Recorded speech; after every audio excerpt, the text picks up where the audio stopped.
ዳይፐር ልበስ እሺ አይልም፣ ልብስ ልበስ እሺ አይልም። በቃ ከዚህ በኋላ ማለት ጦርነት ይከፈታል።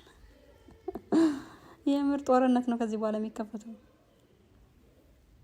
ያለ ጦርነት ከዚህ በኋላ ልነግራችሁ አልችልም። ምክንያቱም እሱ የሚፈልገው ወይ ከውሃ ውስጥ መንቧቸት ነው፣ አለበለዚያ ደግሞ እንደዚህ በብድር ውስጥ ተጠቅሎ ወይ ደግሞ በቃ በብድር ውስጥ ተጠቅሎ ምናምን መቀመጥ ነው የሚፈልገው እንጂ ልበስ ያው እንዴት ነው ብዙ ልጆች ናቸው። የኔ ልጅ ብቻ ነው ሁሉም ልጆች ናቸው እንደዚህ የሚረብሹት ልብስ ሲለብሱ። በቃ ስንት ትግል ምናምን ለበሰ። ከዛ በኋላ ወደ ሳሎን መተነ። ከለበሰ በኋላ ወደ ሳሎን መተነ ወደ ስራ እንጀምራለን። ያው ትንሽ ላጫውተው ብዬ ነው። ከዛ በኋላ ግን ታዝሎ ወደ ስራ ነው የምንገባው። ምክንያቱም ታቅፎ አይሆንማ ወይ ደግሞ መሬት ላይ ባያደርገው ወይ ይወድቅብኛል ብዬ ስለምፈራ፣ መሬቱ ደግሞ እንትን ስለሆነ ምንጣፍ ምናምን የለውም ሰራሚክ ስለሆነ ይመታብኛል ልጅን ማለት። አሁን እሱ ለመጓዝ ለብዙ ነገሮችን ስለሚፈልግ ማለት ነው የሆነ ነገር ያችን ነገር ካሰበርኩ ብሎ ስለሚያስል ሲሄድ ይወድቅብኛል ብዬ ስለማስብ እኔ ደግሞ አዝለዋለሁኝ። ስራ ስፈታ ምናምን ነው የማጫወተው እንጂ ቲቪ ቃና በጣም ነው የሚወደው። ቃና እንዴት እንደሚወድ። ስለዚህ አሁን ምንድነው የማደርገው? ቀጥታ ወደ መታዘል ይገባ ማለት ነው። እንደፈለኩኝ ጎንበስ ቀና ብዬ ለመስራት አዝየው ነው። ልጆች ለካ ከአንድ አመት በኋላ ነው ባባዬ። በእርግጥ አንድ አመት አልሞላውም፣ ግን ከዚህ በኋላ ነው በጣም የሚያስቸግረው ስትይ ነበረ እናቴ ማለት ነው። አሁንማ በቃ ተኝቶ ማልቀስ ነው እንጂ አይረብሽ ምናምን ታለች። አሁን አስተኝቶ ኢቭን አልጋ ላይ ካስተኛው ተፈራለሁ። ተነስቶ ቁጭ ብሎ ነው የሚጠብቀኝ። እኔ ደግሞ ይወርቃን ብዬ በጣም ነው የምፈራው ማርያምን። ስለዚህ ምንድነው የማደርገው? ዝል አድርገውና ስራዬን ለመስራት እንደዚህ ማለት ነው በገቢ ግጥም አድርገው ይታዘልና ማለት ነው እንደፈለኩ ተንቀሳቀሽ ስራዬን እሰራለሁ ማለት ነው። የሆነ ነገር እሱ የሚያየው የሆነ ነገር ያንን እቃ ለማምጣት ነው እንጂ ወድቀለ ምናምን ብሎ አያስብም። ያየውን ነገር ግን ለመስበር ያለው ፍጥነት ልነግራችሁ አልችልም። ለመስበር ለማበላሸት። ጸጉሬ ደግሞ እንደዚህ እንትን ስል ብዙ ጊዜ እኔ ጸጉሬን ቁጥጥር የምሰራው ለባባዬ ስል ነው ማለት ፊቱ እንዳይኮሰኮስብኝ ምናምን ስለምፈራ ማለት ነው። እሱም እንደዚህ ሲያገኘው ቀላል አይጎትተውም። ማርያምን በደንብ ነው እየጎተተ እንትን የሚለው። በአብዛኛው የኔ ጸጉር ወይ ማስያዝ ነው ወይ ደግሞ ቁጥጥር ነበር የምሰራው። አሁን ቀጥታ በቃ ይሄው አዝናናሁት። ምንድነው የሱ ስሚጫወትበት ምንጣፍ ምናምን አነሳስቼ ቤቴ ምናምን አጸዳዳለሁ። መጀመሪያ የሱ እቃዎች ምናምን ይነሳሉ። የሱ እቃዎች ማለት ነው ሁልጊዜም ሳሎናችን እንዴት ተዝረከረከ ነው። ምክንያቱም ባባዬ መጫወቻ ምናምን ሰጧል። አዳዲስ ነገሮችን ነው የሚያዩ ማለት ነው። ባባ አዳዲስ ነገሮች ያስደስቱታል።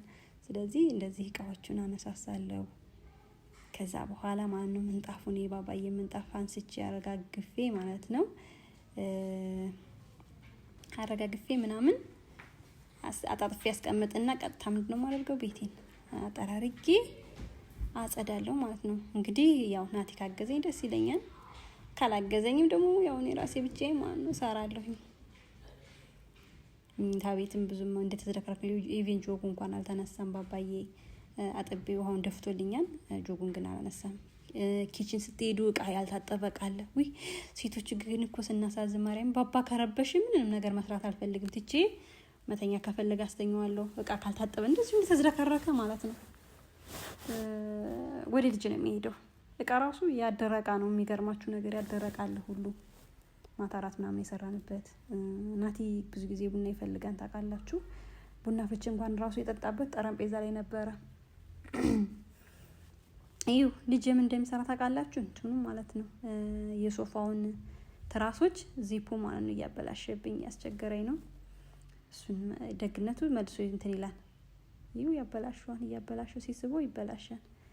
ከዛ መልሼ እኔ እያስተካከልኩ ነበረ።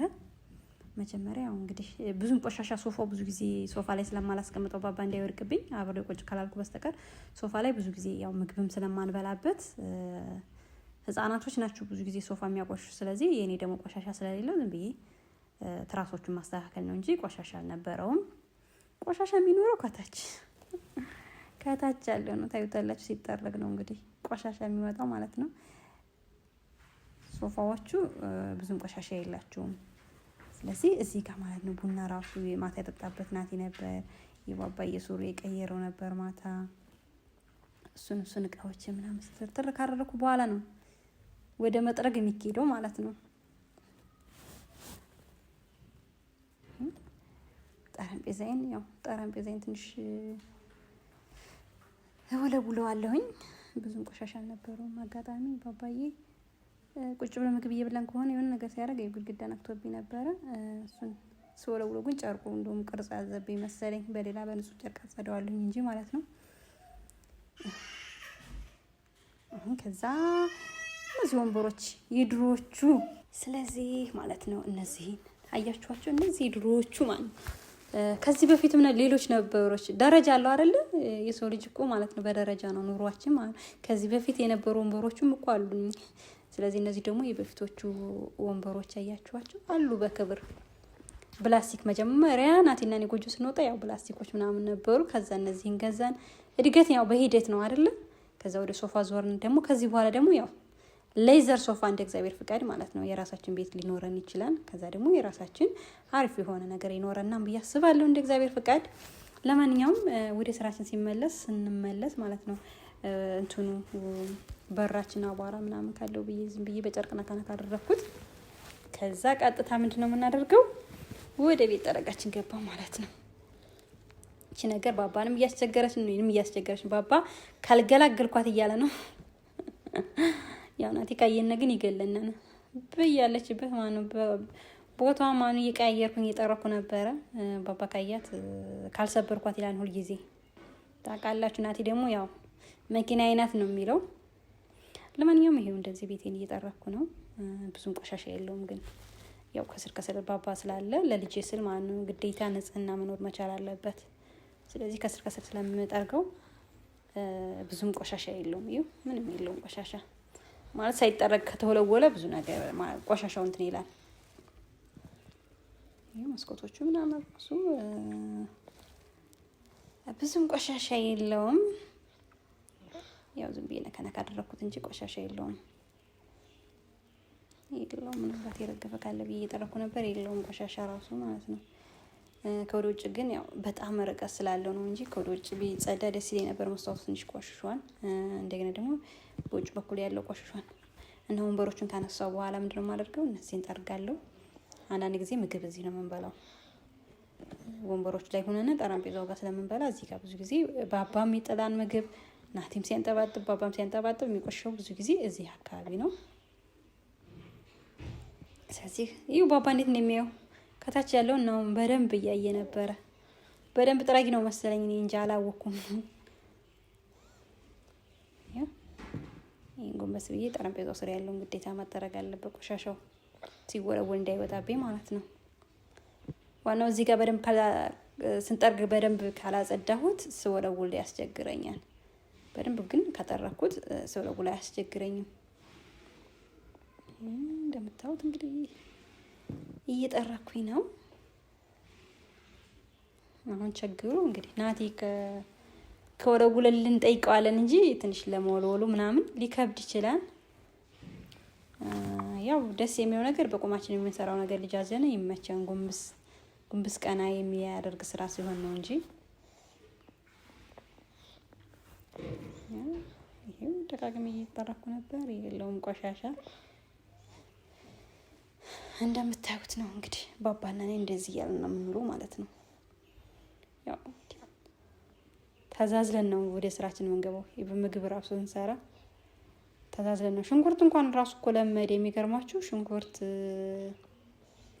ስከትፍ ምናምን ማለት ነው ያቃጥላዋን እያልኩ ነበር። አሁን ለምዶታል። በርበሬውንም ሽንኩርቱንም ሁሉንም ነገር ስለለመደ እንግዲህ ምንም ማድረግ አይቻልም። ለምዶታል። አብሮ ነው እየሰራ ያለው ማለት ነው። የምር ማለት ብቅ እያለ አልታየው ሲል ራሱ ማለት ነው ወደ ጎን እያለ ነበር ማንኛውን ምግብ ስሰራ ማለት በደንብ እያየ ነው። ያው በዚህ አጋጣሚ ባለሙያ ነው የሚሆነው ውዶችዬ። እንግዲህ እንደምታው ጠራርጌ ጨረስኩኝ። ደስ የሚለው ነገር ናቲዬ ወልውሎልና ቤታችንን እኛ ጠረግንለት፣ ናቲ ደግሞ ወለወለልኝ። ደስ አይልም? ስለዚህ ምንድነው የማደርገው? ሶፋዎችን አስተካክላለሁ ማለት ወንበሮች ምናምን አስተካክላለሁ ማለት ነው። በነገራችን ላይ ማለት ነው ለባባ ምግብ ሰርቼ ነበረ። ግን ምግቡ ሳይበላ ምን ያደርጋል መሰላችሁ? ተኝታ ለማርያም ሲተኛ ነጠላ ምናምን አለበስኩት። ስራዬን ልክ ሳልጨርስ ብዙ ጊዜ ያው ቤት ካጸዳሁ በኋላ ነበር ለሱ ምግብ ሰርቼ ያው በላም አልበላም ምግብ ሰራላት ነበር። ግን እየሰራው እያለ እሱ ተኛ ማለት ሌሊት ላይ ተነስቶ ስለነበር መሰለኝ ተነስቶ ነበርና ረጅም ሰዓት አልተኛም ነበር። ወደ 11 ሰዓት ላይ ነው የተነሳው። ተኝቶ ነው እንዴት እንደደፍጥ ብሎ እንደተኛ የኔ አባት አልበላም። ልጄ በጣም ነው ያሳዘነኝ ማርያምን። ምግብ ግን ተሰርቶለታል። ሳይበላ መተኛት ነው እንጂ ምግብ ሰርቼለታለሁ። ያቺ የተለመደው ሽሮ ማለት ተክ ተክ ተክ ተክ ተክ አድርጌለት ነበር፣ ግን አልበላም። ምን ላድርገው? ስለዚህ ወደ መኝታ ቤት ወስጄ ችግሩ ልክ ሳስተኛው እሱ ይነሳል፣ በእርግጠኝነት ማለት ነው ይነሳል። ግን ምን ማድረግ አይቻልም።